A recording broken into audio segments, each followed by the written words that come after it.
어제 이 시간엔 오찬회동의 성사 배경을 전해드렸는데 오늘은 취소 배경을 짚어보게 됐습니다. 국회에 출입하는 김지영 기자 나와 있습니다. 네, 김 기자, 당초 국민의힘이 본회의 보이콧에 이어서 필리버스터도 할 수 있다 이런 전망도 나왔었는데 거기까지는 가지 않은 것 같습니다. 네, 오늘 국회 본회의에 올라온 법안들이요. 비쟁점 법안들이기 때문입니다. 네. 여야가 합의한 법안인 만큼 필리버스터를 통해 무리하게 통과를 막는 방식은 자제한 것으로 보입니다. 본회의 보이콧과 필리버스터는 정부 여당의 위헌적 악법 저지를 위한 것일 뿐 제1야당으로서 민생을 챙기고 있다는 점을 보여준 겁니다. 네, 어찌됐든 간에 장동영 대표가 하루 만에 결정을 뒤집은 겁니다. 앞서 기사에서도 살펴봤지만 정확하게 왜 이런 결정을 내린 겁니까? 네, 보셨겠듯이 어젯밤 민주당 단독으로 국회 법사위를 통과한 이른바 사법 파괴 악법이 핵심입니다. 네. 3심제를 4심제로 바꾸는 재판 소원제, 대법관수를 증언하는 법원 조직법, 이 두 가지 법안 모두 이재명 대통령의 사법 리스크를 아예 없애려는 법안이라는 주장입니다. 여야 대표 오찬을 제안한 그날 밤 민주당이 대통령 재판을 모두 취소할 수 있는 법안을 통과하도록 사실상 방관했는데 어떻게 그 자리에 갈 수 있느냐는 겁니다.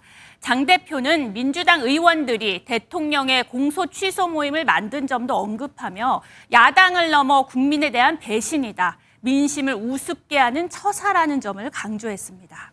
네, 물론 장 대표는 이 민주당의 강행 처리를 명분으로 내세웠다고 하지만 이렇게 하루 만에 바꿀 거면 어제 왜 애초에 수락을 한 겁니까? 네, 제가 지도부에게 물어봤는데요. 장 대표가 이 대통령실의 제안을 바로 받은 건 바로 민생 때문이라고 했습니다. 대통령실은 이번 오찬이 일주일 전쯤 논의됐다고 했지만 지도부의 입장은 다릅니다. 장 대표는 어제 대구 민생 현장에서 정부로부터 여야 대표 오찬 제안을 받았다고 합니다. 네. 대통령과의 오찬을 하루 전에 그것도 의제 조율도 없이 사실상 통보한 거나 다름없는 건데요.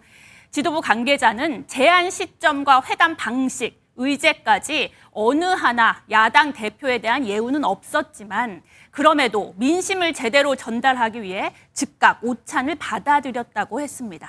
네, 일각에서 이 당내 강경파의 압박 때문에 장 대표가 결정을 이렇게 물렸다 이런 해석도 있더라고요. 네, 오늘 최고위에서요, 장 대표의 오찬 참석을 만류하는 발언이 연이어 나온 건 맞습니다. 네.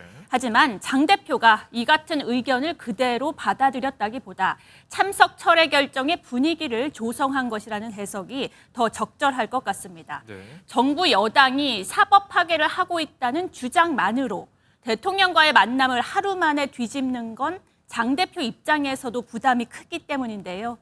당장 민주당에서는 국민과 대통령에 대한 예의가 없다, 국민의힘의 작태에 경악한다는 날선 비판이 쏟아졌습니다.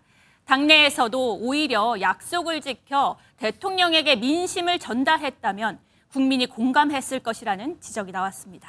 네, 여야 대치 국면 당분간 계속될 것 같습니다. 여기까지 듣죠. 김지영 기자였습니다.